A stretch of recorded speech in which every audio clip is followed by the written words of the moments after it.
the awards first because I think that's actually a little bit more of a conversation than maybe the bench. So let's do Player of the Year. Okay, who has been your standout player in the EPL? What goes into this could be a lot, and it could maybe not be somebody in our team of the season, although I think I'd find that a little weird, but it can happen. Everybody's open. Babs, let's go for you, our guest again. Who's your number one? Nicolas Pepe? Yeah, no, I think he's been up there, innit? You know what I mean? He's got the look, he's got the vibes. He passed the vibes test, in my opinion. Yes. That's what He's matters cold. the most. He's got the swag, he's got the trim, he's got the cold, the photos as well. That's what matters the most. But no, jokes aside, I'd say that I would go on Bruno Fernandes, but he plays for Man United, so I can't. I don't know. I can't say Bruno. No, I'm not saying Bruno, man. Nah, he can't win again, man. I'm thinking of other names now. I've probably got Jack Grealish or Kane. I'm not going Bruno or Diaz as well. Okay, so do you have one of the three, or you want to think about it? See, Kane's played for Spurs, so no. Bruno for Man United, so no. No, I'll go Jack Grealish, so he can come to Arsenal. Jackie G, okay, all right. I'm not mad with that. Also, impact on the team. Grealish has had a massive impact on his team. Like, without Grealish, that team is a relegation fighting team. With Grealish, it's, winning games against good teams, unless you're playing Tottenham. And it's tough because, without Kane, Spurs are probably mid-table too. But, Chris... Yeah, we're going to see that next season, don't worry. Yeah, absolutely. Chris, what about you, mate? I think Kane being the top scorer and top assister deserves a big shout. I wouldn't pick him because that's a generic choice. I like going hipster, as people say. Kane's the grain. I'll probably pick Gundogan. Gundogan's, for me, he's been the best, a cliche, but the best player on the best team. So for me, Gundogan, his goals were so important in January and February. Gundogan's my player of the season. How you been a hipster choosing Gundogan? Everyone's saying Grealish. Bro, who's Gundogan, man? It's Gundogan. Oh, come on. If I was really being hipster, I'd pick someone else, but there's no point in picking someone else. I mean, look, it's. I think what you mean is it's really odd to pick a midfielder when we normally go to the attackers. We look at output, and everybody gets excited about that. But you know what? Impact on the game and on the team is much more than just goals. So I hear that shout. Z, how about you? Who is your team of the season? Or player of the season, sorry. Team of the season. Player of the season. You put me on the spot there because I don't even have one. To be fair, I'd actually go with Declan Rice, 100%. Really? Okay. Now that's a hipster pick. Now that's what that's what I was gonna say, but there's no point because no one else Man, is go gonna choose hipster. him. Go hipster, go Xhaka. Oh, this is Xhaka. Nah. Xhaka's been good this season. Wait, Z, are you serious? Actually, No, Rice? Yeah, 100%. That's who I wanted to pick, but it would be a waste of I thought it was going to be a waste of a pick. Because I feel like You say- Xhaka's Rice. Calm, man. Wait, You shut up, man. What are you talking about? If they're going to impact on team, you might as well go on Will Smith Rowe. Shut up. Yeah. No. Lads. Smith Rowe. Look, you know what? I'll Throw him on bring some bench. stats. Hold on. I'll bring some stats because I think, Babs, you make a good point. If you're looking at impact on the team, Arsenal's win percentage with Emile Smith-Rowe playing is 69%. Without Emile Smith-Rowe, 27%. There you go. Ever since Emile Smith-Rowe has gone into the team, Arsenal have been second in the table. No, you can't say that, George. People But don't like you that see stat because you're using it to suit your agenda. No, but apparently- you see the parallels here. Aston Villa with Grealish. Yep. With Grealish they're great. Without Grealish they're poor. Arsenal with Smith-Rowe we're great. Without Smith-Rowe we're poor. You know what I mean? It's mirroring. Look, we're man. doing It's a meant little to be- bit of bants. We actually, lads, before people hammer us in the comments, we don't think Emile Smith-Rowe is, our player of the season. But no, look, that's Pepe for me. yeah, exactly. Oh, my goodness. Or Ceballos. But look, so Z, you're at Declan Rice, right? yeah, you're good, definitely. Now, if you pick Declan Rice, then I'll pick him as well.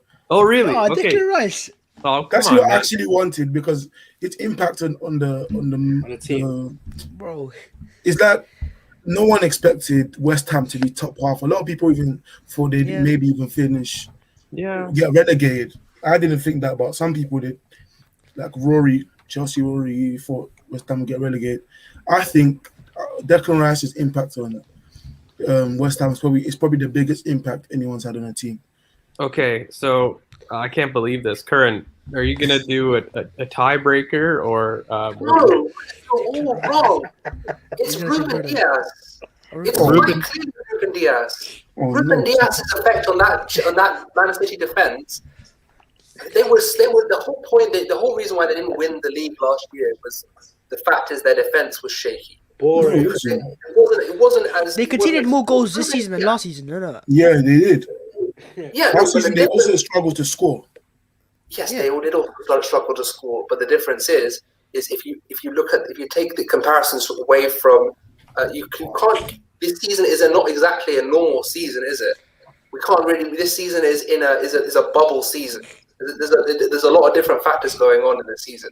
This is a freak season. Curran, A lot the more only thing I'll goals. challenge you with on this, with picking a defender for their improvement defensively, is I had actually argued Pep has changed his system to help Yes. them defensively a little bit. And while of course you don't equate the two equally, I just wonder, do you think Ruben Diaz has had a Van Dijk level impact on his team and on the league to deserve No. a shout for player of the season? I don't think he's had the same amount. Well, Come on. let's put it this way: if you look at Van Dijk's first season, you look at Ruben Diaz's first season. Just look at it. Just look at their first seasons. I mean, sure, Van Dijk came in January, so that it means it's a bit different. But when you have when you have a player who has been so has produced a leader in that defensive line organizationally, ability of one-on-one defending, ability to organize their defense, and their ability to play the ball forward and distribute the ball into good areas for their team. Ruben Diaz may win a treble this year. Let's be real. Not a real trouble. I'd Not a argue real with one. that. Not a real trouble, but it is still a trouble, and he still maybe they're the favourites for the Champions League. No, I'd argue because I still think Manchester City would have won the league without Exactly. Ruben Diaz. Yeah, I don't the way Liverpool I don't dropped- think so. I don't think so. So you think I the don't- way Liverpool dropped off, if Man City No, didn't look, honestly. But they won the title before I with Stones and Laporte, so why can't they do it again? So who do you think would have won it if Diaz didn't come? I don't know the answer to that, but I would say it'd be a lot closer. I think it'll be a lot closer. United have been improving a lot this season, and at one point they were gaining on City. Yeah, Remember how January. poorly City started? United. Yeah, you know what, Look at the mate? Solskjaer. Here, No I'll thank tie this with a bow for everybody, because these are great players. When we talk about these, it's not like it's the hyperbole that the other one's shit. The one thing I will say, 1v1 in isolation, are you having Virgil van Dijk or Ruben Diaz as your central defender against Mbappe Van Dijk. or Salah or the best Van Dijk. attackers in the league? Who are you having ultimately? And for me, that's the peak. So when I talk about their best season and impact, I would have Van Dijk over It's Diaz. very hard. It's very hard to. The only thing I would say is, if you look at City, you look at the line they play. They are with. If you look at that, for example, that 7-2 drubbing with the Liverpool It's an game, anomaly. they played such a high line, and It's an they got anomaly. taken advantage of. In It's that odd line. because Van Dijk, when Van Dijk's in the team, they play a high line as well, right? No, Van Dijk was there for that game. That game was an anomaly. It wasn't an 7-2. anomaly, but if you actually analyze that game, the reason they got caught out so often is because of the line they were playing. Ruben Diaz allows them to play a much higher line and still be defensively sound. They lost 5-2 with Ruben Diaz, did they not?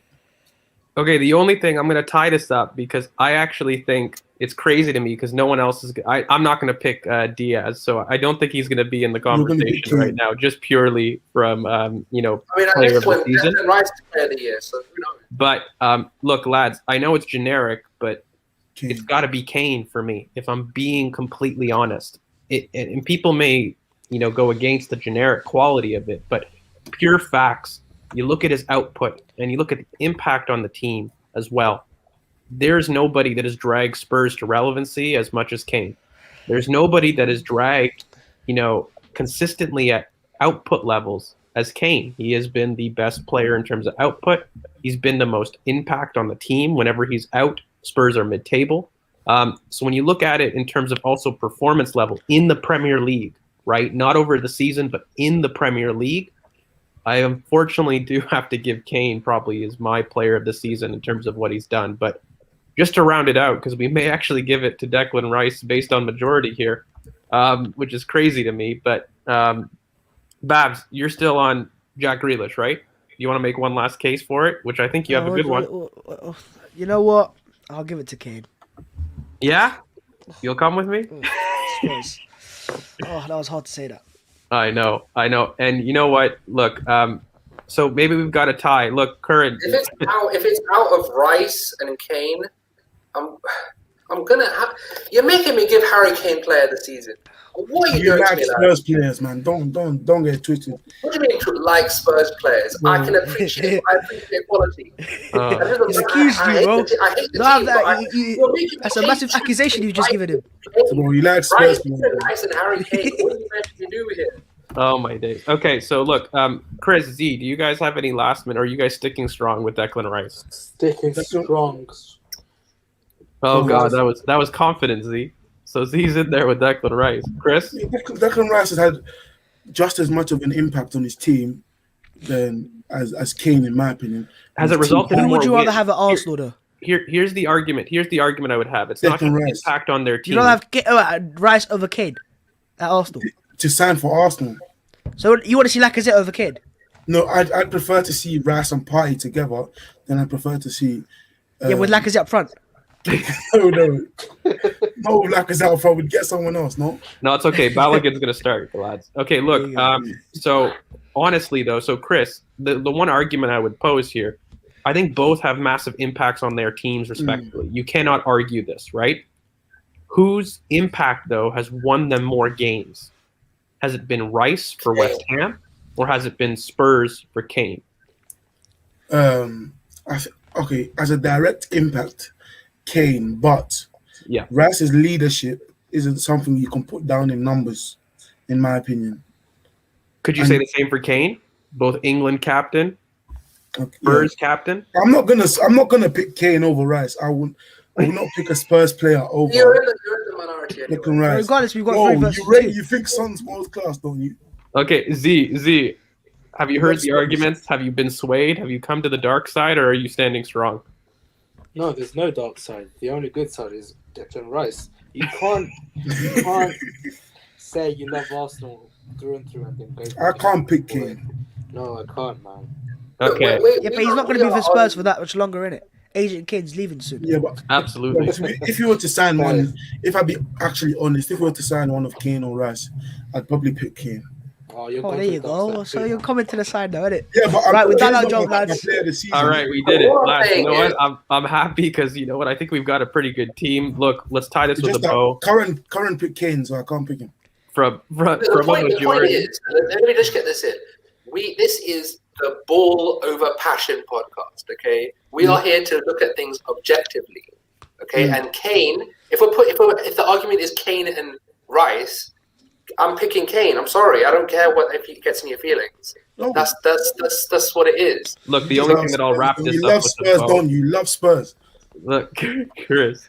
So I'll wrap this up with a bow, lads. Look, they're all great players here. We're not saying anybody's shit, but I think from pure democracy, let's go for it. Kane is our player of the season. I'm happy with that. I hate hearing it, man. Let's move on quickly. It's objective. So